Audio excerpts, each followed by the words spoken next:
another from the old Trapper's Shack mailbox. What factors do you consider when placing your deer stand? One of the other tips I wanted to pick up from you, it would seem to make common sense to me that when you're doing this, they're going to want to circle you and come in with the wind in their face.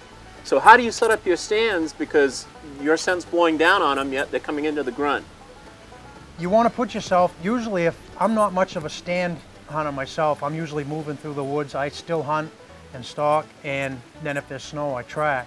But you can use these tubes in any situation. I use them as I'm still hunting and as I'm tracking. But if I was going to be on stand, which I can usually stay in a place maybe a half an hour, like to eat my sandwich or whatever. Try to find a knoll or some place where you're in an elevated spot where you can be looking down on those other deer and maybe be up above, you know, where they're going to smell you. I'm not a tree stand hunter, but guys that are in tree stands, one of the reasons why they like to be up in that elevated spot is the deer are less apt to smell them. I've got a tree lounge and I like to go up there. Now, is that going to be as effective if they're hearing it up? I mean, is it any less natural if you're 25 feet up a tree?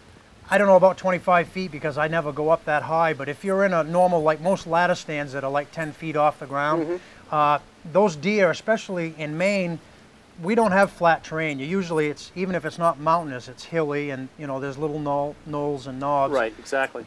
That deer, I don't think is going to know the difference between if you're 10 feet up, you know, or right on the ground.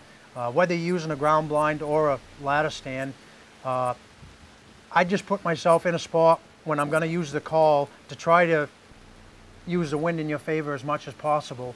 But again, in November in Maine, the wind's blowing most of the time in one direction or another. If you worry about the wind, you'd never hunt. Yeah, okay, so that makes a lot of sense. I was wondering about that. Put yourself in the best situation that you can and then don't worry about it. As far as the deer circling you, they will try to do that, but what you've got to do is put yourself in a spot where you can maybe see like 180 degrees when you're calling and have the wind in your favor, and just put yourself in the best possible situation. You're not going to put yourself in a perfect situation. You just put yourself in the best possible. Well, I know a lot of us guys, like I hunt with my brother often, we hunt with a buddy, we have our favorite hunting partner.